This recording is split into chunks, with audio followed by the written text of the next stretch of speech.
नमस्कार, खबरों की खबर में आपका स्वागत है। जिस बात का डर था पंजाब में वही शुरू हो गया है, क्योंकि केजरीवाल की जो वहां सरकार है आम आदमी पार्टी की, वो खालिस्तानियों को खुली छूट दे रखी है कि जितने भी तलवारबाजी करना हो करो, गोलियां चलानी हो चलाओ, हिंदुओं के ऊपर हमला करना हो तो करो। और पुलिस मूक दर्शक बनी हुई है। और तो और आज जो पटियाला में हुआ, जो खबरें आ रही है कि जिसमें कई सारे पुलिस वाले भी घायल हो गए। क्या है पूरा माजरा, क्या है इसकी कहानी, जो टेलीविजन चैनलों पे बताई जा रही है कि दो गुटों के बीच झगड़ा हो गया। शिवसेना, बाल ठाकरे, आर्य समाज के लोग खालिस्तान मुर्दाबाद रैलियां निकाल रहे थे, उनको वो परमिशन नहीं थी। और जब ये रैलियां निकली तो खालिस्तानी समर्थक आ गए। और ये भी साथ साथ बताया जा रहा है कि पंजाब में कोई खालिस्तानी मूवमेंट है नहीं।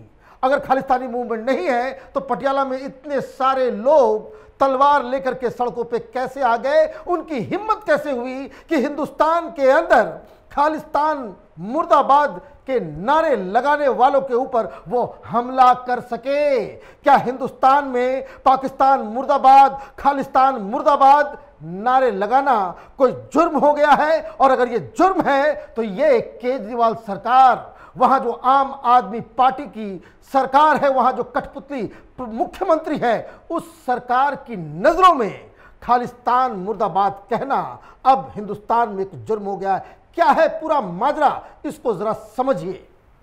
कुछ दिन पहले ये गुरपतवंत सिंह पन्नू, जो पाकिस्तानी दलाल है, पाकिस्तान के पैसे खाकर वो हिंदुस्तान में हंगामा और हिंसा भड़काने में जुटा हुआ रहता है, यही पन्नू जिसने किसान आंदोलन के समय 26 जनवरी को लाल किले पे खालिस्तान का झंडा फहराने की घोषणा की थी और $2.5 लाख का इनाम रखा था। इस तरह के वीडियो सार्वजनिक तरीके से वो लगातार दे रहा था। लेकिन ये जो हिंदुस्तान में जो लेफ्ट लिबरल कबाल, ये जो टुकड़े टुकड़े गैंग है, उन लोगों ने वो बात नहीं मानी। हुआ ये कि जैसे जैसे पन्नू ने प्लान बनाया था, एक्चुअली 26 जनवरी के दिन वैसी ही घटनाएं हुई जो उसने पहले कहा था। इसके बाद वो लगातार तरह तरह के एक्टिविटीज, वीडियोज वो डाल रहा था। फिर सरकार ने उसके वीडियोज के ऊपर बैन कर दिया। लेकिन फिर भी आप हिंदुस्तान में बैन कर सकते हो, लेकिन इंटरनेट का तो जमाना है जिसमें आप बैन नहीं लगा सकते। 29 तारीख मतलब आज पन्नू ने यह घोषणा की थी कि पंजाब और हरियाणा में वो खालिस्तान फाउंडेशन डे मनाएगा और अलग अलग जगहों पे खालिस्तान का झंडा फहराया जाएगा। मतलब ऑलरेडी मोबिलाइजेशन किया जा चुका था।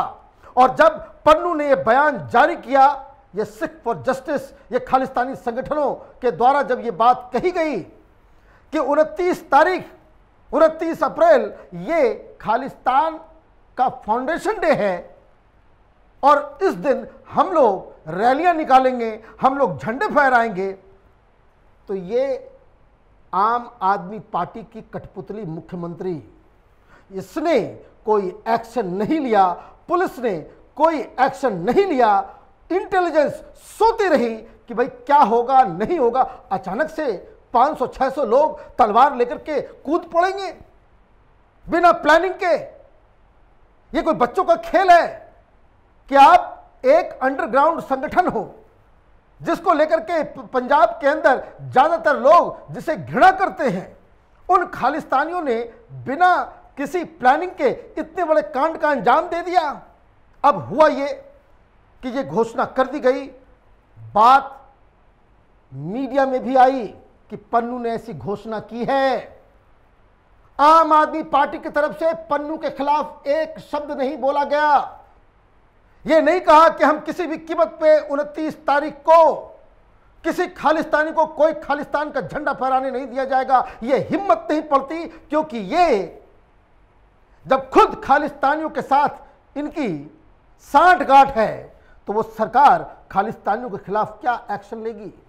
जब केजरीवाल खालिस्तानी समर्थकों के फार्म हाउस में उसके घर में जाकर के रुकेंगे तो उनको तो छूट तो देनी ही पड़ेगी।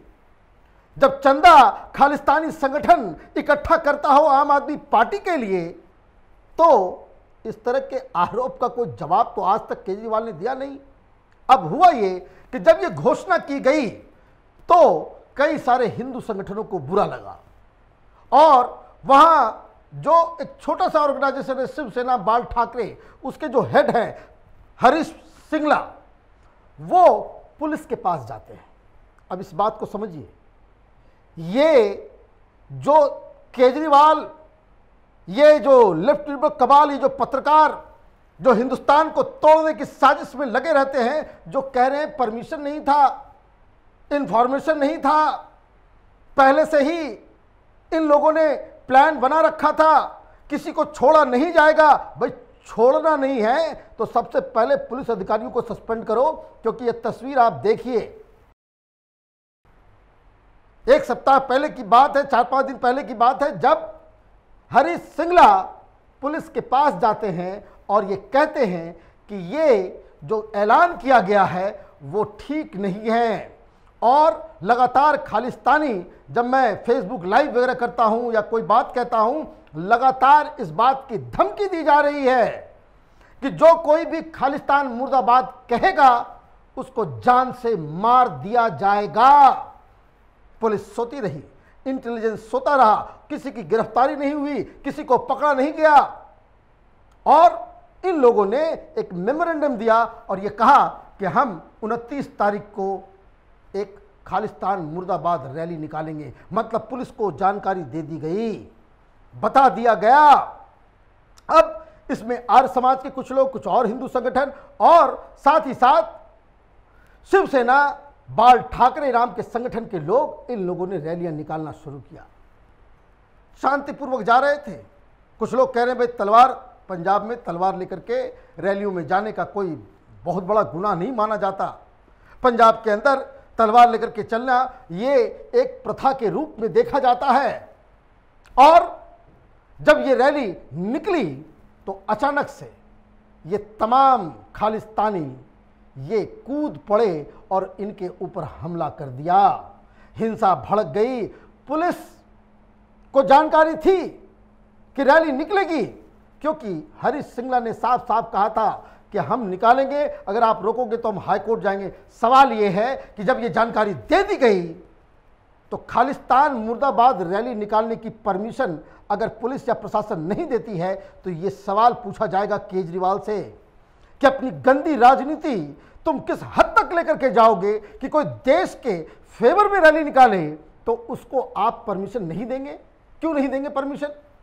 क्या इस देश में इस तरह की रैलियां निकालना, खालिस्तान मुर्दाबाद कहना कोई जुर्म हो गया है? आपकी जानकारी में सब कुछ था, और अगर जानकारी में था तो अगर रैलियां निकल रही थी उसी समय आप प्रिवेंटिव डिटेंशन में सारे लोगों को ले लिए होते। लेकिन नहीं, आप हिंसा भड़काना चाहते हैं। आप चाहते हो कि खालिस्तान को लेकर के फिर से पंजाब में बवाल हो, क्राइसिस क्रिएट हो। और जब क्राइसिस क्रिएट होगा तब केजरीवाल उसमें अपना भूमिका निभाएंगे, तब वो बड़े लीडर बनेंगे, क्योंकि क्राइसिस से ही उभरकर कोई बड़ा लीडर बनता है। और पंजाब में तो इनके पास सारा पावर आ चुका है। तो पुलिस वालों को तो इन्होंने लगा रखा है कुमार विश्वास के पीछे, बग्गा के पीछे, प्रीति गांधी के पीछे, अलका लांबा के पीछे, अपने विपक्षियों के पीछे पुलिस को लगा दिया है। और पुलिस वाले ये बेसिक काम नहीं कर सके कि अगर ये इलीगल है तो उसको वहीं पे रोक दिया जाए, और तो और अगर नहीं रोका तो कम से कम व्यवस्था इंतजाम आप कर चुके होते। लेकिन इससे भी बड़ा सवाल है कि ये खालिस्तानी जो पहले से तैयार बैठे हुए थे, इसके बारे में सरकार को जानकारी क्यों नहीं थी? क्या उन्हें हिंसा भड़काने के लिए छूट दी गई? क्या ये सरकार की तरफ से उनको ये कहा गया कि भाई कर लो, कुछ करना है 5-10 मिनट में निपटा देना, मामला को उबाल देना, उसके बाद फिर जो देखा जाएगा वो देखा जाएगा? क्या इस तरह की बात थी? मुख्यमंत्री का बयान नहीं आ रहा, मुख्यमंत्री ट्वीट कर रहा है और दिल्ली से बैठ करके ये चड्डा ये एएनआई को बाइट दे रहा है कि सबके खिलाफ कार्रवाई की जाएगी, तो वो किया जाएगा। पहले क्यों नहीं किया? सो रहे थे? या फिर इनकी मंशा वही है कि पंजाब के अंदर धार्मिक आधार पे दंगे हों, क्योंकि ये अब सवाल केजरीवाल से पूछा जाएगा, ये देश का प्रधानमंत्री बनना चाहता है या फिर जो कुमार विश्वास ने कहा था कि वो खालिस्तान एक इंडिपेंडेंट राज्य का पहला प्रधानमंत्री बनना चाहता है। ये सवाल जो कुमार विश्वास ने उठाए थे, जो बात कुमार विश्वास ने कहा था, वो इस घटना से साफ साफ पता चल रहा है कि केजरीवाल के इरादे ठीक नहीं हैं, क्योंकि ये अटर फेलियर है पुलिस मिशनरी का, एडमिनिस्ट्रेशन का, और तो और इंटेलिजेंस डिपार्टमेंट। अब तो केजरीवाल ये भी नहीं कह सकते कि भाई हमारे हाथ में तो कुछ नहीं है, हमारे हाथ में पावर नहीं है, पुलिस नहीं है। भाई ऐसे मुख्यमंत्री को क्यों आपने बिठा दिया जिसके पास में कोई एक्सपीरियंस था, ना कोई जानकारी थी, और उसका जो पर्सनल बिहेवियर भी वो सवालों के घेरे में रहता है कि पता नहीं कब पी करके वो टुल हो जाता है। और ऐसे ऐसे लोग अगर सरकार के ऊपर बैठे रहेंगे तो यही होगा कि सड़कों पे तलवारबाजी होगी, देश के खिलाफ नारेबाजी होगी, क्योंकि ये जो खालिस्तानी समर्थक आ रहे थे वो खालिस्तान जिंदाबाद के नारे लगा रहे थे। अब इलेक्ट्रिबल कबाल, ये जो दिल्ली में बैठे हुए पत्रकार, ये टेलीविजन चैनल ढूंढ ढूंढ के लोगों को निकाल रहा है। केजरीवाल का एडवर्टीजमेंट का पैसा का भी ध्यान है इन लोगों को। ये कह रहे हैं कि भाई पंजाब के अंदर कोई खालिस्तानी मूवमेंट नहीं है। भाई खालिस्तानी मूवमेंट नहीं है तो ये लोग कहां से आ रहे हैं? पन्नू ने जब ये घोषणा कर दी कि 29 तारीख को वो हरियाणा और पंजाब हर जगह वो खालिस्तान के झंडे फहरवाएगा, पन्नू अब तक जो जो कहता आया वो सच होता रहा है, तो फिर आपने कोई प्रिवेंटिव एक्शन क्यों नहीं लिया?